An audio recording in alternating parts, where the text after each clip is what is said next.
galera que acompanha o Mundo Blá, a gente está aqui para fazer uma nova edição do Blá Blá Blá. Para quem já acompanha, já sabe o que é, aquele bate-papo descontraído que a gente faz uma entrevista com o pessoal que tem alguma coisa interessante para falar. Para quem não conhece, procura aí nos arquivos que vocês vão achar os anteriores e vai ser uma coisa bem legal. Estamos aqui hoje com Carlos Stein, Sadi Honrich, nenhum de nós. O pessoal está completando 30 anos de estrada e a gente está aqui para conversar um pouquinho, falar um pouco desses 30 anos, o que vocês passaram aí, os grandes momentos, os momentos que não foram tão grandes, o que a gente tem para conhecer um pouco mais. Qual é a duração do programa? São 10 minutos. 30 anos, bom. Vamos lá. Tá bom, um bate-papo, é um jogo rápido. Então, perguntando um pouco para vocês. Vocês são amigos de infância praticamente, né? Se conheceram desde muito jovem. Os três estão na banda desde o início, nunca saiu ninguém da banda, só agregou mais gente. O que foi essa estrada para vocês, meu? Porque assim, vocês tiveram momentos de todos os tipos, né? O que é essa estrada para vocês? Que história que vocês contam pra gente? Cara, eu enxergo assim, de modo geral, acho que o Nenhum sempre teve algumas coisas que diferenciou de outros artistas, mas é engraçado, é um misto de inquietude, né? de acreditar muito no que faz, de ser responsável pelo que faz, então se preocupar com aquilo que está sendo dito, mas ao mesmo tempo tem uma pretensão que é medida, então é um dia depois do outro, o famoso um dia depois do outro. A gente nunca fez grandes projetos enormes de que as coisas tinham que acontecer, elas aconteciam quando já estava caindo de maduro que acontecesse, né? Por quê? Porque a gente baixava a cabeça para o trabalho. Essa filosofia foi encampada não só pela banda, como pelo escritório de produção, pelo agente, que também foi nos ajudando a conquistar o espaço aos poucos. Tanto que a gente não se deslumbrou quando, lá pelas tantas, começou a ter uma veiculação, né, em mídia de todos os níveis, de crossover e tudo mais. Não, a gente não se deslumbrou, a gente saiu trabalhando, correndo atrás, tentando correr atrás da máquina e para depois entender que a gente tinha ainda um público a formar. Perfeito. Bom, contando um pouco da história deles, a banda começou oficialmente por vocês no dia 5 de outubro de 1986. Exatamente. A gente se conheceu em janeiro de 87, então assim, praticamente acompanha a banda desde a primeira vinda para São Paulo, né? E a gente já passou por muita coisa junto aí, já demos algumas risadas no meio do caminho, hein? Foi no teatro? Foi no Teatro Franco Zampari, na TV Cultura, no extinto Boca Livre. Isso aí, né?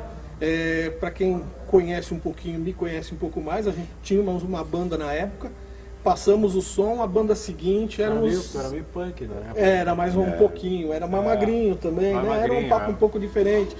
E aí a gente subiu, passamos o som, na sequência vieram eles assim. Os caras subiram para tocar, ninguém fazia ideia de quem fossem os três caras em cima do palco. De repente saiu o acorde de Camille, aí todo mundo, pô, são esses caras que cantam a música e tal.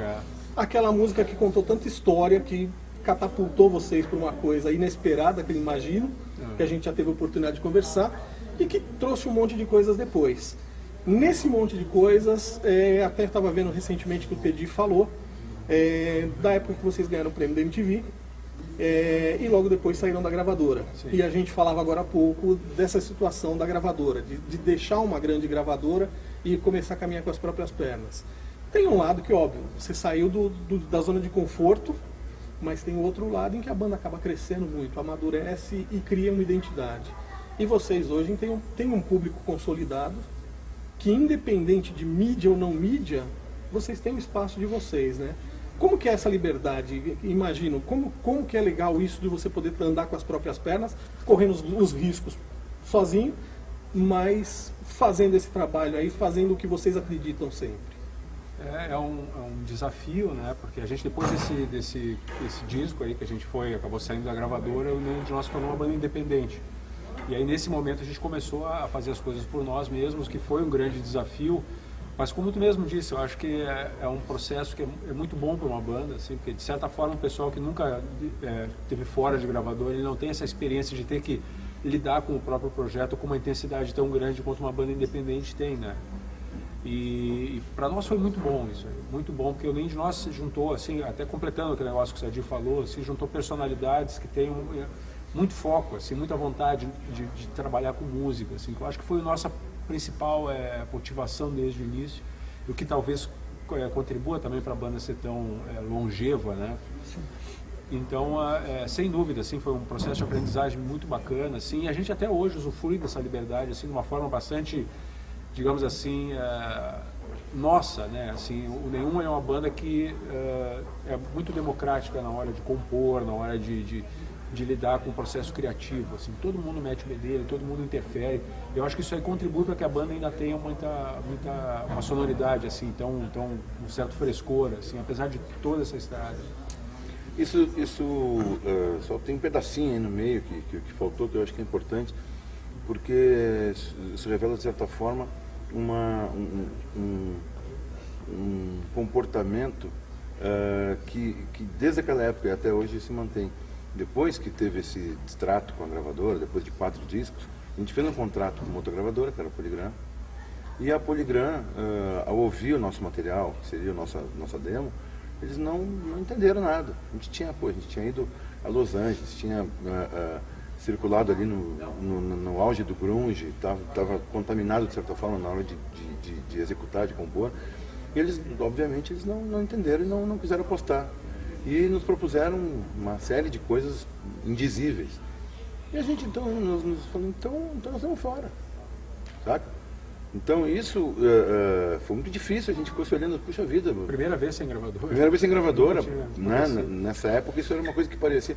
Na época, vamos falar sério, o artista independente eram obcecados, obstinados ou losers.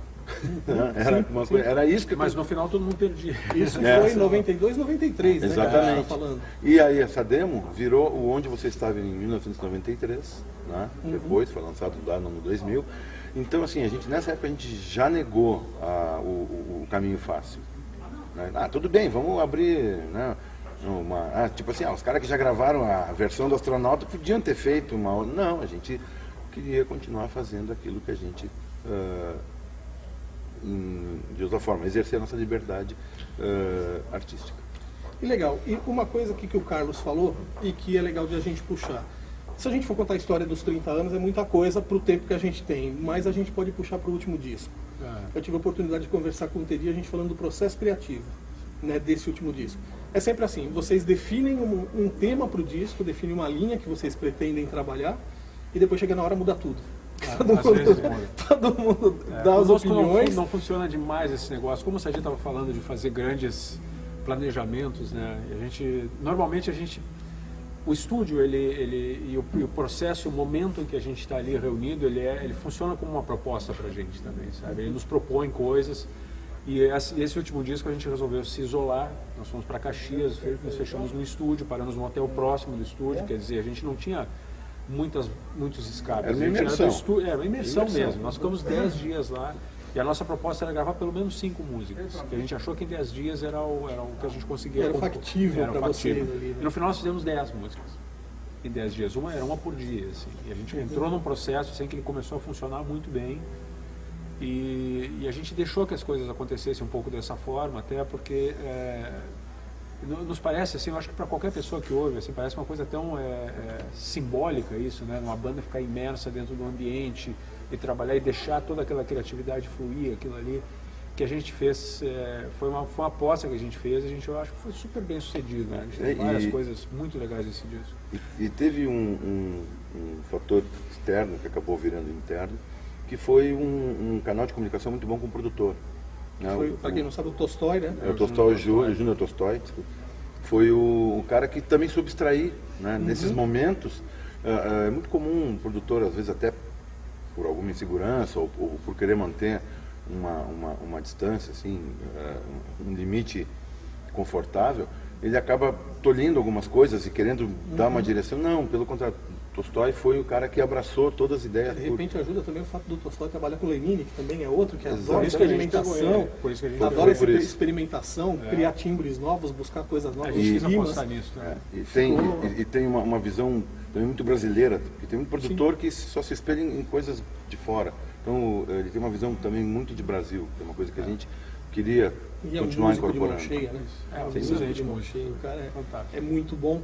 E aí nessa história toda do disco acabou, até por uns comentários dele, acabou virando uma influência pro Cerati. Ele virou falando-se da influência do Cerati no trabalho de vocês. Mas isso era uma coisa que a gente não pensou muito. Isso é uma coisa que já virou meio natural. Acabou acontecendo, né? Aconteceu. É natural. Tem uma música nossa, que é a Milagre, que a gente começou trabalhando, que se tu ouvir tem muito a ver com a linguagem que o Soda usava. Assim, muito a ver. Em vários pontos da carreira tem alguma coisa que lembra muito essa sonoridade. Exato. Eu, particularmente, que acompanho a banda desde o começo, uma das coisas que me atrai, porque eu sou fã de rock latino, uma das coisas que me atrai é justamente essa história de estar proximidade com o latino, o som do João Vicente na banda, né, a gaita dele ali tocando, que é uma coisa que remete ao sul, eu acho muito legal manter essa tradição. Quer dizer, vocês não deixam de fazer rock and roll.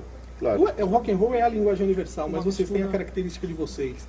E isso é uma coisa que eu particularmente prezo muito. Essa é a nossa pretensão. Né? É querer soar como nenhum de nós e não como outra banda. Exatamente. E aí esse lance do Cerati culminou no show que vocês acabaram fazendo, Música Lirreira. Né? Exato. Que pra mim é muito engraçado, porque eu te disse sempre falando, vocês conhecem ela em português, pode cantar em português. Rapaz, eu não consigo, eu só conheço a letra dela em espanhol. Toda vez que ele canta, eu canto em espanhol junto. Porque para mim é como funciona. E ela é uma música muito forte. Ela faz parte do meu repertório, né? Na minha banda a gente toca de música lirreira. E é uma música, ela assim, foi a que explodiu do Soda Stereo, pelo menos no Brasil, a que chegou mais forte. Mas eles têm, o último show deles em Buenos Aires é uma coisa de louco. No último concerto, né, que é um CD duplo, é uma coisa. E não bastasse, para o pessoal que normalmente não acompanha, como o Teddy sempre fala, o pessoal não acompanha, não sabe o que é Soda Stereo. Para ver a importância dos caras, o Circo de Soleil está fazendo o trabalho, está finalizando o trabalho deles para estrear o espetáculo em cima do Soda Stereo, né? Uma homenagem para o Cerati. Quem teve isso foi só o Michael Jackson. E tem mais um artista, agora me foge da memória, eu não vou lembrar, mas assim, é uma coisa pontual. Os caras não fazem esse tipo de trabalho. Escolheram a dedo. Tem que ser um trabalho com uma característica muito peculiar, né? Muito peculiar, não é qualquer coisa. Projetos futuros. O que vocês planejam aí? Não tem muito projeto. Não tem projeto. O projeto futuro é continuar tocando. Eu acho que o grande projeto que a gente sempre tem é que a gente pretende continuar compondo sempre músicas novas e não ficar mexendo em reminiscências dentro do repertório. Assim, a gente gosta desse negócio. Ontem no show vocês cantaram Eu Caminhava, que era uma que pediram para vocês voltarem. Mas ela tá diferente dos discos. Vocês a gente sempre mexe. Deu uma mexidinha na música ali, fez alguma coisa. Hoje na passagem de som vocês estavam fazendo Estranho. Isso. Exato. E sempre tem uma coisinha a mais para acrescentar. A música, que a música tá viva, a gente né? não se lembra mais. Não, a música tá a música tá viva, né? Ela se transforma, vocês vão fazendo. A gente vai começar a vivenciar então o ano 30, né? A partir agora de outubro. Então certamente a gente vai ter uma temporada de final de ano no Teatro São Pedro, especial disso aí. Que já é tradicional, né? Exatamente, a gente vai dar um tema para ela.